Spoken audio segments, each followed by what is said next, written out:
Você sabia que o colesterol tem uma série de funções benéficas e até mesmo indispensáveis aí para o nosso organismo? Ah, ficou curioso, né? Então depois da vinheta, bora!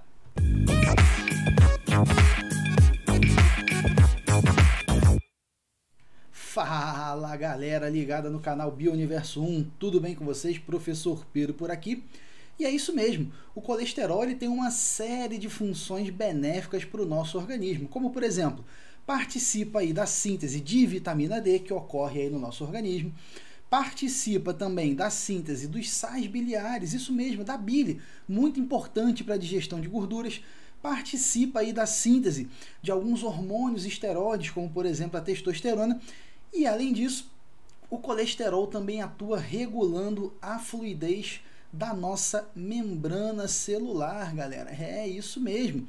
Então, para quem pensa aí que o colesterol só serve aí para dar aquelas placas de ateroma e causar uma série de danos à nossa saúde, se enganou. E eu estou falando isso porque nessa videoaula, na nossa aula de hoje, vamos falar aí sobre a membrana celular, mais especificamente sobre a estrutura da nossa membrana celular, também conhecida aí como membrana plasmática ou até mesmo plasma-lema, pessoal. Essa é apenas a primeira aula sobre esse assunto. Nós vamos ter aula aí também sobre transporte pela membrana, especializações de membrana, mas vamos estar começando aí pela estrutura da membrana celular. Contudo, antes de cairmos dentro aí da nossa membrana celular, vamos falar brevemente sobre o que é um envoltório. Um envoltório celular, pessoal, ele serve para, como o nome diz, envolver as células. E nisso, nós vamos estar aí promovendo um isolamento entre os meios intracelular e extracelular. O que isso quer dizer, professor? Que o envoltório celular, ele pode estar aí promovendo, né, uma separação, um isolamento do meio intracelular, ou seja, daquilo que está dentro da célula, e do meio extracelular, ou seja, aquilo que está fora das células. Além disso, esses envoltórios vão ser capazes também de permitir aí trocas aí do meio interno com o meio externo, ou seja, do meio intracelular com o meio extracelular e vice-versa. O primeiro dos envoltórios que nós vamos falar aí brevemente é a parede celular. E a parede celular, ela é uma estrutura, um envoltório rígido e ele é permeável. O que é ser permeável? Como o nome diz, assim, para vocês lembrarem melhor, permeável permite. Então, se é permeável, permite a passagem de qualquer coisa. O que quer que seja, entra, o que quer que seja, sai, ou seja, deixa entrar e sair tudo sem muita distinção, beleza? Então a parede celular ela é permeável, tá? Mas professor, eu ouço dizer que a parede celular ela dá proteção, resistência, sim. Se você tem uma célula recebendo água, a parede celular pode, como no caso das células vegetais, impedir que essa célula rompa, tá? Mas permite que as substâncias entrem, beleza? Ela é permeável. E diferentes seres vivos possuem paredes celulares com diferentes composições. Bactérias possuem parede celular de peptidoglicano ou peptoglicano, também conhecido como mureína. As árqueas, que são também seres procariotos, são dotadas de parede celular aí de pseudopeptidoglicano ou mureína. Quando nós vamos para o reino protista, nós temos algas que possuem parede celular e essa parede ela é basicamente de celulose ou então de sílica. Já os fungos possuem parede celular de quitina, uma parede celular quitinosa. E os animais, professor? Os animais não possuem parede celular. Nós, por exemplo, somos animais, não somos dotados de parede celular. Agora, qual desses seres dotados de parede celular é que é mais cobrado? Não que os outros não sejam importantes, também caem em prova. Mas o que mais cai em prova é a parede celular da célula vegetal, que é de celulose. E por que você colocou esse celulose com asterisco aqui, professor? Pelo seguinte, a gente estuda de uma forma geral, e é o mais importante mesmo, que a parede vegetal ela é celulósica, ela é de celulose. Contudo, nós temos na realidade uma composição um pouco mais variada. Nós temos sim a celulose, mas temos também aí hemicelulose, que é metade de uma celulose, digamos assim, pectina, que também é um carboidrato, enfim. A parede celular vegetal, na verdade, ela tem uma composição mais variada. Estou até colocando aqui para vocês essa estruturazinha, né? Aqui a pectina, hemicelulose, né? A própria celulose em si, aqui a gente consegue observar, enfim. Aqui a estrutura e a parede da célula vegetal ela é formada por longas e resistentes microfibrilas, quase não saiu, de celulose, mantidas unidas por uma matriz de glicoproteínas, hemicelulose e pectina. Então, no geral, a gente fala parede celular vegetal, celulose, show de bola. Mas se a prova for um pouco mais específica, você já está tendo noção de como é que funciona. E nesse sentido, a parede celular vegetal, ela pode ser primária ou secundária. A parede celular primária, que a gente encontra em qualquer célula vegetal, ela é mais flexível. E ela é mais flexível justamente para permitir o crescimento celular, o crescimento da célula vegetal. E ela é celulose, hemicelulose e pectina. Já a secundária é mais espessa e rígida, formada aí por celulose, hemicelulose e pode ter aí um reforço de lignina. Diga-se de passagem, a parede celular ela é rígida e não é considerada aí uma estrutura de fato viva, né? Então aqui a gente tem um esqueminha, parede celular, aqui ele está dando um zoom, mostrando parede primária, parede secundária, e vindo aqui para esse outro esqueminha, nós podemos observar aqui a parede primária e a parede secundária. Então perceba que a parede secundária ela é mais interna, enquanto a parede primária ela fica aí mais externa, beleza, pessoal? Dando só um panorama geral, tá? Se a gente falasse simplesmente a celulose já estaria bom para uma prova, mas aqui a ideia é que você tenha um conteúdo mais completo possível para fazer qualquer prova, seja da tua escola, seja do Enem, seja de um vestibular mais específico, mais tradicional, enfim. E, por sinal, como já disse outras vezes, vai pausando o vídeo, vai anotando tudo, vai tentando até fazer os esquemas e vai anotando não só o que está no quadro, nos slides, mas aquilo também que eu for falando, porque aí você já sai da aula com o seu resumo completo, é só dar aquela lida e ó, cair dentro de exercícios. Beleza, galera? Entendido essa primeira parte? Show de bola! Agora nós vamos, de fato, aí mergulhar no estudo do envoltório, que é o alvo, de fato, do nosso estudo hoje, que é a membrana celular. Características da nossa membrana celular. É uma estrutura viva e elástica, ao contrário aí, né, do que nós vimos aí para a parede celular, beleza? A membrana é uma estrutura, inclusive, que nós dizemos que ela é fluida. Já havia até uma questão de prova, não achei muito bom da forma que foi colocada, mas falaram que tinha uma característica, uma consistência mais líquida, enfim. Mas, só para você saber aí situações que já caíram em prova. Características, viva e elástica, e a permeabilidade, ela é seletiva, ou a membrana celular, nós dizemos que ela é semi-permeável, ou seja, ela escolhe o que entra e o que sai. Nós vimos que a parede celular, ela é permeável, ela permite qualquer coisa passar por ela. Se fosse algo impermeável seria algo que não permitiria passagem. Agora, a membrana celular ela é semipermeável, ou ela tem permeabilidade seletiva, ou seja, ela seleciona, ela escolhe bem o que entra ou o que passa. Tem até uma brincadeirinha que a gente costuma fazer na biologia, né?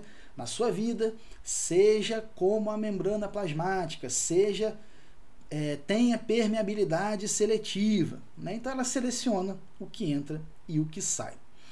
E o modelo da nossa membrana celular é o modelo de Singer e Nicholson, modelo proposto por Singer e Nicholson em 1972, que é o modelo do mosaico fluido. Por que modelo do mosaico fluido? Fluido porque a membrana, por essas características dela ser viva, ter elasticidade, ela tem uma consistência fluida. Inclusive, a gente vai falar daqui a pouco que componentes da membrana celular se mexem ali, certo? Mudam de posição. E um mosaico, porque ela é dotada de proteínas aí, mergulhadas aí ou em contato com ela em diferentes pontos aqui da estrutura, e por isso nós dizemos que ela é um mosaico fluido. E qual a composição básica de uma membrana celular, independente do ser vivo? Bicamada fosfolipídica e proteínas. Professor, eu já escutei bicamada fosfolipídicas, proteínas e carboidratos também, e glicídios. Beleza, mas não é todo e qualquer ser que vai apresentar essa composição glicídica aí na membrana celular. Então, de uma forma geral, é preferível que a gente diga que a membrana ela é uma bicamada fosfolipídica mais proteínas, ou seja, fosfolipoproteica, beleza? Alguns falam fosfolipoglicoproteica, enfim, mas uma bicamada de fosfolipídios e proteínas. Tá até aqui, vou até voltar para você dar uma olhada rapidinho, ó. Bicamada fosfolipídica mais proteínas, beleza? E essas proteínas que nós encontramos aqui na membrana celular, elas podem estar mergulhadas aqui na bicamada de fosfolipídios, atravessando completamente essa estrutura, podem estar apenas aqui ligadas, fazendo contato a uma parte dos fosfolipídios. A gente vai estudar um pouquinho das funções dessas proteínas, beleza? Mas fato é que nós temos aqui uma bicamada fosfolipídica, repare, fosfolipídio, uma camada, fosfolipídio, outra camada. Aqui, proteína de um tipo, proteína de outro tipo, mais proteínas, enfim. E aqui ele está mostrando para a gente até mesmo aí, ó, alguns carboidratos. Aqui, ó, uma glicoproteína, a parte proteica e a parte glicídica aqui em cima, beleza? E o que seria um glicolipídio, por exemplo? Uma parte glicídica ligada a um lipídio, beleza? Então, galera, pensando na composição básica da membrana celular, nós vimos que nós temos aí uma bicamada de fosfolipídios. E o que é um fosfolipídio? É um lipídio, né? É um tipo de lipídio formado por uma cabeça de glicerol fosfato, tá aqui, ó, cabeça de glicerol fosfato, e uma cauda composta aí por ácidos graxos, uma cauda aí carbônica, beleza? E aí nós temos que fazer a seguinte distinção. Uma molécula de fosfolipídios, ela tem essa cabeça de glicerol fosfato, muitas vezes vem só como cabeça de fosfato, tudo bem, fica mais resumido. Mas ela tem essa cabeça de glicerol fosfato, que é polar, ou seja, é hidrofílica, tem afinidade com a água, e nós temos essas caudas aqui hidrocarbônicas que são apolares, ou seja, são hidrofóbicas, são inimigas da água, têm aversão à água. E como nós temos uma parte da molécula que é polar ou hidrofílica e uma parte da molécula que é apolar ou hidrofóbica, nós dizemos que esses fosfolipídios eles são anfifílicos ou anfipáticos, beleza? Tá até aqui, ó. Possui uma região polar e outra região apolar. E aí, voltando ali no desenho, eu vou chamar a tua atenção para uma coisa. Perceba que a cabeça polar dos fosfolipídios, de uma das camadas, está voltada aqui para o meio extracelular, para o fluido extracelular. Pegando a outra camada de fosfolipídios, nós temos que as cabeças de glicerol fosfato estão voltadas aqui para o meio interno da célula, para o meio intracelular. E por que as cabeças de glicerol fosfato, que são polares, estão sempre voltadas ali para os meios extracelular e intracelular? Porque essas cabeças são polares. E o que a gente tem muito ali no meio intracelular e no meio extracelular? Água. nós temos bastante água no meio intracelular, temos bastante água no meio extracelular. E como essas regiões são hidrofílicas, elas ficam voltadas para onde a gente tem água em abundância. Já essas porções aqui, as caudas, que são hidrofóbicas, elas vão ficar sempre aqui voltadas para dentro. E por que elas vão ficar voltadas aí para dentro? Porque elas são apolares, elas são hidrofóbicas, elas vão aí fugir, isso é para fugir desse contato com a água, tudo bem?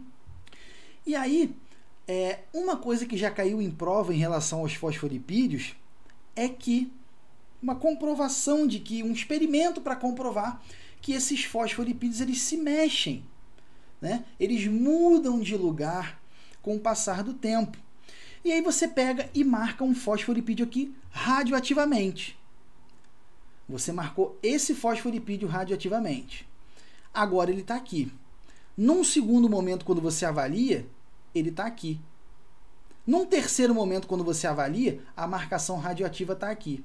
Num quarto momento, quando você avalia, a marcação radioativa está aqui. Então, o que isso está evidenciando? Que esse fosfolipídio ele está mudando de lugar. Isso acontece constantemente, com muita frequência e rapidez na nossa membrana. Inclusive, eventualmente, esses fosfolipídios eles podem virar, pum, fazer um movimento tipo como se fosse uma cambalhotinha, né? A cabeça está aqui e ela vira. E depois ela desvira.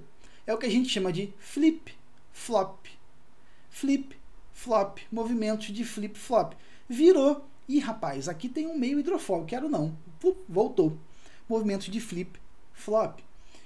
Então, para a gente fechar essa ideia, pessoal, se a gente marca um fosfolipídio radioativamente, a gente consegue comprovar essa mudança de posição dos fosfolipídios, porque cada hora que for analisar, o fosfolipídio marcado vai estar numa região diferente. Beleza? E aí uma outra coisa. Perceba que aqui, nessa parte da cauda, nós temos uma insaturação, ou seja, uma ligação dupla entre carbonos. E daí, professor? E daí que essa insaturação ela é muito importante. Quando nós temos insaturação na cadeia carbônica, ela dá essa envergada aqui. Ó, ela dá essa envergada aqui. E essa envergada torna essa interação aqui de uma cadeia com a outra, torna essa interação mais fraca. E no que essa insaturação dá essa envergada na cadeia e torna a interação entre as cadeias mais fracas, menos intensa, nós temos aí a fluidez da membrana. Então é a insaturação que confere a fluidez da membrana. Calma aí, professor, não entendi. No começo da aula você falou de uma curiosidade do colesterol e falou que era o colesterol que estava ligado à fluidez da membrana. Calma. O colesterol regula a fluidez da membrana. Regula. Quem confere a fluidez da membrana é a insaturação, são as insaturações. Então, toma muito cuidado com isso, beleza? E aqui, galera, por falar nisso, vamos dar uma explorada aí nos fatores que alteram a fluidez da membrana. O primeiro deles a gente acabou de falar, que são as insaturações. Veja, uma membrana mais fluida, cheia de insaturações. Como é que você sabe, professor? Essas dobrinhas nas caudas significam as insaturações. Lembra lá na outra figurinha que eu acabei de te mostrar? Insaturação dá essa dobrada na cadeia hidrocarbônica, beleza? Mais fluida. Uma membrana com menos insaturações, ela vai ser mais viscosa, vai ser menos fluida. E aqui a gente tem até uma relação muito interessante, pessoal, que é o seguinte. Imagina um peixe que viva num ambiente muito frio, regiões polares e tudo mais. Ali é muito frio. E aí a membrana celular desses peixes, para compensar esse ambiente muito frio e não deixar a membrana, não parar a atividade da membrana, não deixar ela estática, nada do tipo, você vai encontrar esses peixes com muitas insaturações na membrana. Olha que coisa interessante, né? Para compensar essa temperatura. Já se você pegar um ser que viva naquelas regiões termais e tudo mais, né, que tem uma temperatura muito elevada, a membrana também não pode ser fluida demais, né? É aquele papo, nem 8 nem 80, não pode ser fluida demais nem de menos, né? E aí, uma temperatura mais elevada que tenderia a deixar fluida demais, o que nós vamos ter? Esses seres eles vão ter pouquíssimas insaturações na membrana para compensar essa questão aí da temperatura. Olha que coisa bacana, né, galera? E um outro fator é o colesterol. Só que aí, no caso, o colesterol está relacionado às células animais. Como assim, professor? Outro dia eu fui lá no mercado e vi óleo vegetal 100% livre de colesterol. Isso é óbvio. Por quê? O colesterol é uma molécula exclusiva dos animais. Outros seres têm outros esteróis de membrana, como, por exemplo, os fungos têm aí ergosterol. Mas o colesterol, ele é exclusivo de células animais. E o colesterol, ele regula a fluidez da nossa membrana. Tá aqui, ó, vou até dar uma lida com você nesse resumo aqui, ó. O colesterol reduz a fluidez da membrana em temperaturas moderadas, reduzindo a movimentação dos fosfolipídios, mas a baixas temperaturas impede a solidificação, rompendo a agregação regular dos fosfolipídios.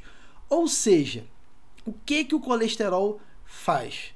Dependendo da temperatura, ele reduz o movimento dos fosfolipídios para não deixar ficar fluido demais, beleza? Mas em baixas temperaturas, ele vai impedir a solidificação. A membrana, ela tem que ser, lembra, pessoal, ela tem que ser fluida, beleza? Então, vamos fechar essa ideia aí. Já exploramos bem a questão da insaturação, vamos fechar agora essa ideia do colesterol. As insaturações, elas conferem a fluidez da membrana. O colesterol, ele regula a fluidez da membrana, beleza? Isso é importante, tá, galera? Só para frisar bem aí para vocês. Em relação às proteínas de membrana que nós vimos, nós temos aí uma série de tipos, né? Elas determinam, primeiro, a maior parte das funções da membrana. Essas proteínas de membrana vão estar ligadas aí à maior parte das funções da nossa membrana. Nós temos aí proteínas que são chamadas de integrais, que são proteínas aí que penetram na porção hidrofóbica da bicamada lipídica e muitas delas são transmembrana. O que é uma proteína transmembrana? É uma proteína que atravessa toda a extensão da membrana celular, da bicamada fosfolipídica, ok? Temos proteínas também aí periféricas, que não estão embebidas, de fato, não estão mergulhadas na bicamada lipídica. Elas estão, na verdade, frouxamente ligadas à superfície da membrana. Beleza? E, além disso, nós temos aí proteínas de membrana que podem ter canal hidrofílico. E esse canal hidrofílico serve para a passagem de substâncias, né, de moléculas aí que sejam hidrofílicas. E aí, galera, antes da gente seguir aí adiante, vou dar aqui um bizu rapidinho para vocês em relação a algumas permeabilidades da membrana. A gente vai acabar vendo isso também um pouco nas outras aulas de membrana, mas enfim, vamos lá. Gases, principalmente aí oxigênio e gás carbônico, eles passam pela membrana. Show de bola, a membrana celular é permeável a eles. Tá? Não vamos entrar no mérito agora de transporte, ativo, passivo, não vamos entrar no mérito disso, beleza? Os gases, oxigênio aí e gás carbônico passam aí pela membrana, de boa. Etanol. O etanol é capaz de passar pela membrana. O etanol consegue passar pela membrana. Agora, se nós pegarmos, por exemplo, íons, por exemplo, glicose, não vão passar direto pela membrana. Calma, professor. Ué, eu já vi que passa, não sei o que. Calma. Não vai passar direto pela membrana. Mas aí nós vamos ter proteínas de membrana que vão permitir a passagem dos íons, como sódio, como cloreto, como potássio. Perdão. Nós vamos ter aí proteínas de membrana que vão permitir aí a passagem da glicose, né, lá de fora da corrente sanguínea, lá para o meio intracelular, por exemplo. Então, aí, algumas permeabilidades da nossa membrana, beleza? E ainda nessa pegada aí das proteínas de membrana, algumas funções que elas podem ter. Estou aqui elencando para vocês, ó, transporte, atividade enzimática, algumas podem atuar como enzimas aí, né, catalisando aí algumas reações, até mesmo o próprio fato de a entrada através dessa molécula ser mais rápida, já está aumentando a velocidade, então a gente pode dizer que tem uma atividade enzimática. Transdução de sinais, reconhecimento de células, galera, isso é bastante, inclusive, importante, reconhecimento célula a célula, ligação intercelular e ligação do citoesqueleto à matriz extracelular. A gente vai falar mais de citoesqueleto quando estivermos falando de citoplasma. Estou deixando um resumo bem bacana aqui, galera, do livro Biologia de Campbell, né? Para você ter aí algo extremamente completo.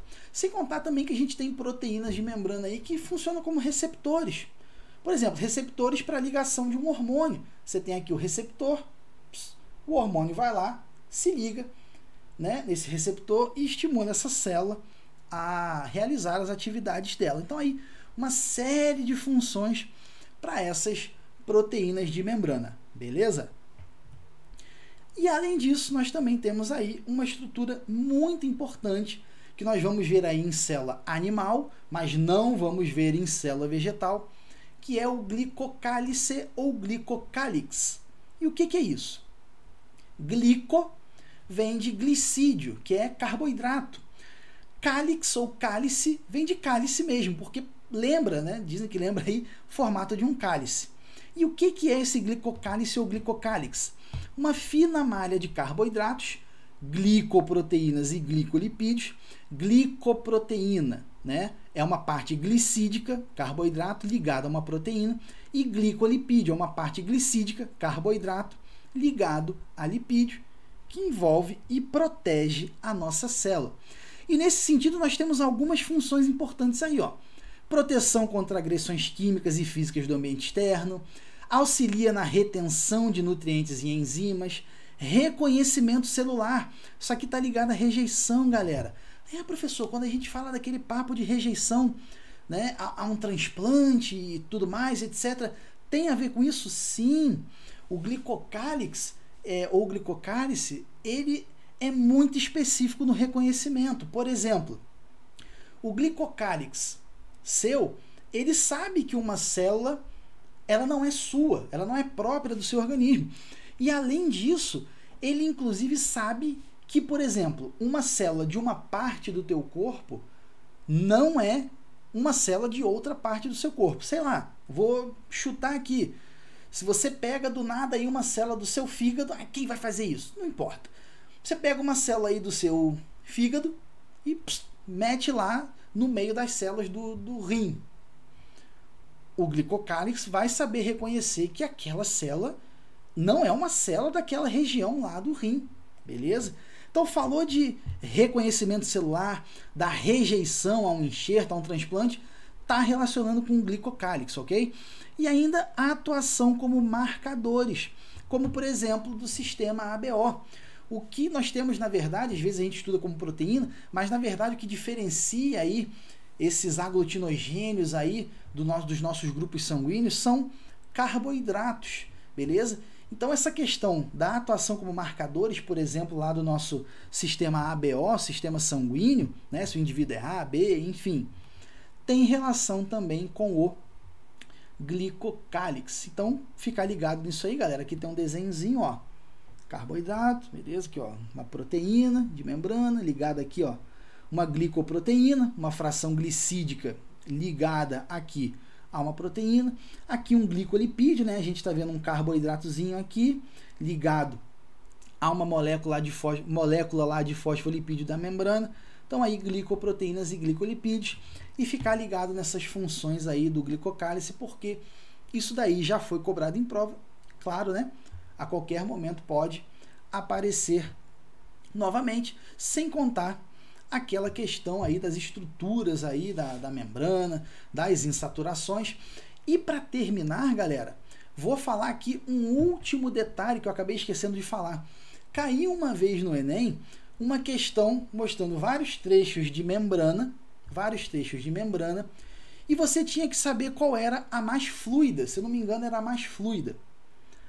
E aí você, observando os trechos que ele dava, você via que tinha um trecho que tinha mais insaturações. E aí, esse trecho com mais insaturações era o trecho que você ia marcar, né, como sendo aí o trecho de membrana com maior fluidez, beleza? Não custa nada complementar a informação, mesmo tendo sido lá um pouquinho para trás aí na nossa aula. E era isso. Vamos chegando aí ao final de mais essa videoaula aqui no nosso canal. Deixo aqui o meu muito obrigado para você que assistiu esse vídeo. Volta aqui para mim rapidinho. Deixo aqui o meu muito obrigado. Espero que você tenha curtido, espero que você tenha gostado. E se esse vídeo de alguma forma te ajudou, deixe o seu like, o seu comentário, ative o sininho. Não deixe de se inscrever no canal e compartilhar com seus amigos, porque aí vocês dão aquela força no meu trabalho e disseminam também aí o conhecimento para todo e qualquer colega de vocês que esteja precisando.